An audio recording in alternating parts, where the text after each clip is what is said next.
You're just not going to believe what I've found. It's not another part of the clown's costume, is it?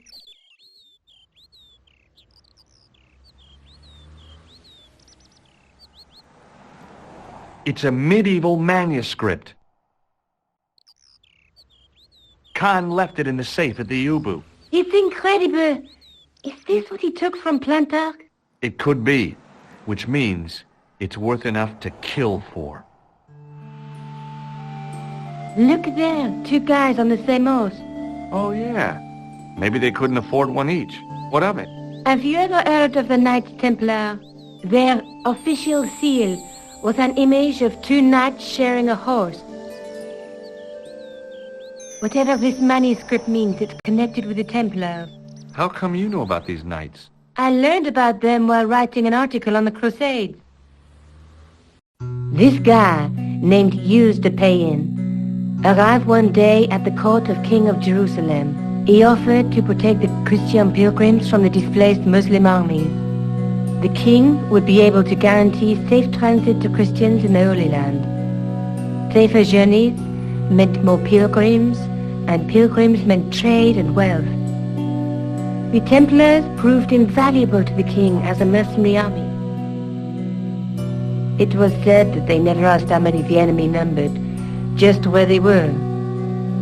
And as the years went by, the Templars grew in wealth and numbers. They were so rich, even kings came to them for loans. But at the height of their power, they fell foul of the King of France. He rounded them up and turned them over to the Inquisition. Thousands of Templars were subject to torture and confessed to heresy.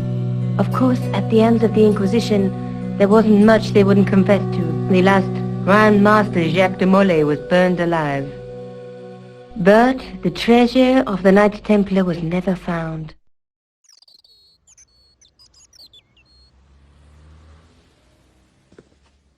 Jeez. So the treasure is hidden, waiting to be discovered? If there ever was a treasure, it's been lost for 600 years. Anyway, we're supposed to be investigating a serial killer, not a medieval treasure trove. But maybe that's what the clown and his accomplices are after. Maybe this manuscript is the key. You'd better leave it here for safekeeping. Think about it, George. One guy's already died for it, as you said yourself. Besides, that parchment is fragile. Okay, I'm convinced. You keep hold of it. Let's take another look at the manuscript. Let's face it, we need help, George. Someone who knows about these things. Who do you suggest? Indiana Jones? I know a guy who specializes in medieval studies. His name is Lobino. Huh. Some stuffy old fossil who gets horny over ancient relics, I suppose. Far from it. André isn't the stereotypical professor you have in mind. Where can I find this Lobino guy? At the Crune Museum. I'll give you the address. There's a woman looking at her reflection in a mirror, but the reflection has 3 hideous faces. She reminds me of the wicked queen in Snow White. She was the one who said, "Mirror, mirror on the wall," wasn't she? She made me cry so much when I was a kid. Mom carried me out of the movie theater. She didn't frighten me in the least. Like I said, I was only a kid. I didn't like the crocodile in Peter Pan either. A knight with a crystal ball. Now, there's something written on the scroll beside the knight. Yes, but it's written in Latin. Per disciplinam mea lux videbis. By my teachings, you will see the light. You speak Latin? Where did you learn a trick like that? A trick? I studied law, okay? I can read Latin. My, you're touchy. Tell me that again. Through my teachings, you will be enlightened. There's a guy working on a loom. He's weaving a carpet or a tapestry. Or a duvet cover. It's a clue to a place, I reckon. Somewhere famed for weaving and ships. Where folk live in barrels? It beats copper boxes. There's a guy with a sword and a bull. The only mythological bull I know of is the Minotaur, but he was only half bull. I don't think I'd like to be half a bull, even if it was the bottom half. What's that object between them? It looks like a gem on top of a tripod.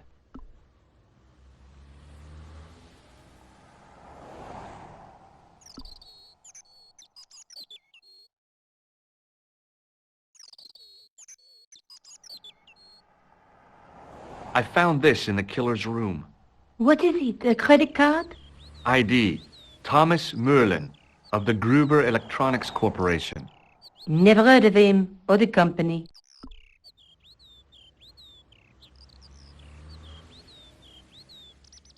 Maybe I'll check out the Crune Museum. I'm sure you'll find it useful, George.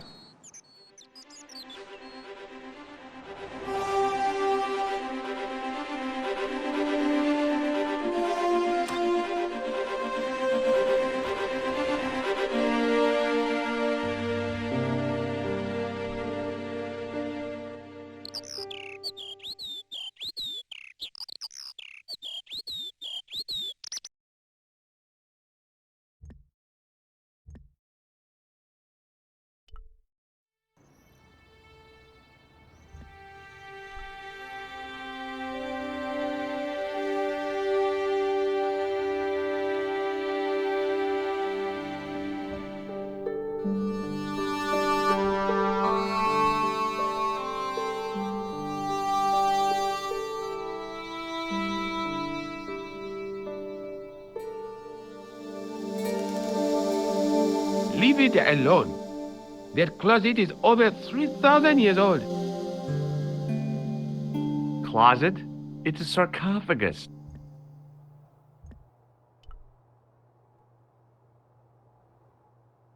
Watch out! You'll have that down on top of us!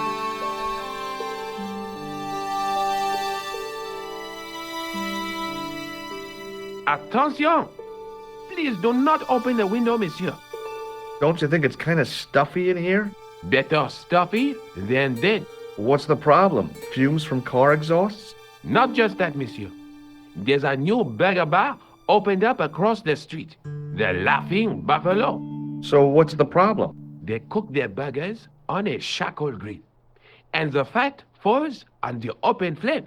The amount of organic compound and smoke particles released is astounding. Since they opened, local air pollution has doubled, and it stinks like a funeral pyre. That is why I keep the windows closed.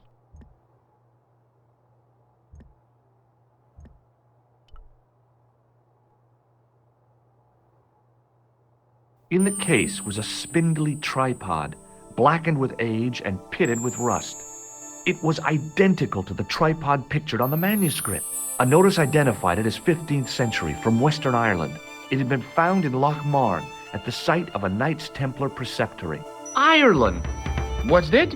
This tripod was found in Ireland. I will have to ask you to keep your voice down. I'm sorry, I was excited.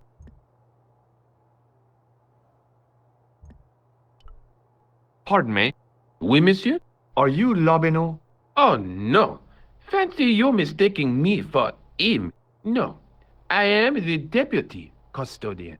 But Lobineau does work here. Work? I wouldn't go so far as to call it that. He studies here most days, but as you can see for yourself, not today. Can you give me any further information about the tripod? Certainly, monsieur. It's infamous. That tripod, that belonged to John Dee. What's the importance of John Dee's tripod? Dee was the most famous escapologist of the 16th century, the Houdini of his time. Don't you mean alchemist? Escapologists use ropes, chains, and handcuffs, not tripods. Well, whatever he was, that is the tripod he used in his experiments. What kind of experiments did John Dee perform with his tripod? Oh, the usual. Didn't you study chemistry at school? Yeah, but we skipped over thaumatology. Can I take a closer look at the tripod? What? Get it out of the case? Ah, no! That tripod is protected by a sophisticated surveillance system. How sophisticated? A painfully loud alarm bell. How is the alarm bell triggered? By the slightest pressure on or movement of any part of the case wherein that tripod is situated. It strikes me that to call your alarm system sophisticated is, well, stretching the truth a little. It has never failed yet. The sophistication is in its simplicity. Do you know anything about the Knights of the Temple? No, sir. Not a sausage. The sign on the tripod says it was found at a Templar preceptory. It does? Yeah, it doesn't mention John Dee at all. Most remiss. You don't know anything about the tripod, do you? No, I don't. I never had much of a start in life, you see. I owe what little education I gained to my uncle.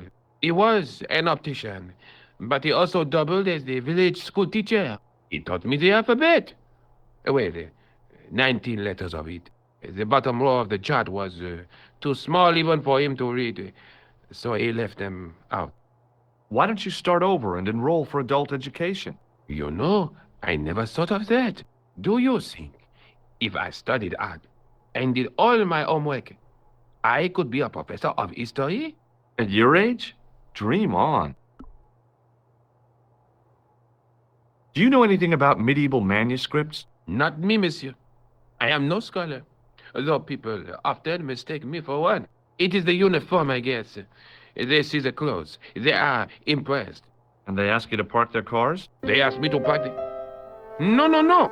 They assume I am an authority on the exhibits in my care. Whereas you know next to nothing about history. Of course not. All I am saying is, I am no scholar. Not like Monsieur Lobineau. Thanks for your help. The case contained the tripod shown on the manuscript.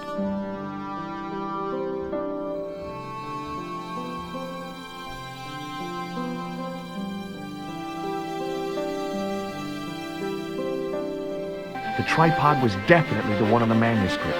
The Templar connection confirmed it. I was tempted to go to Ireland to check it out.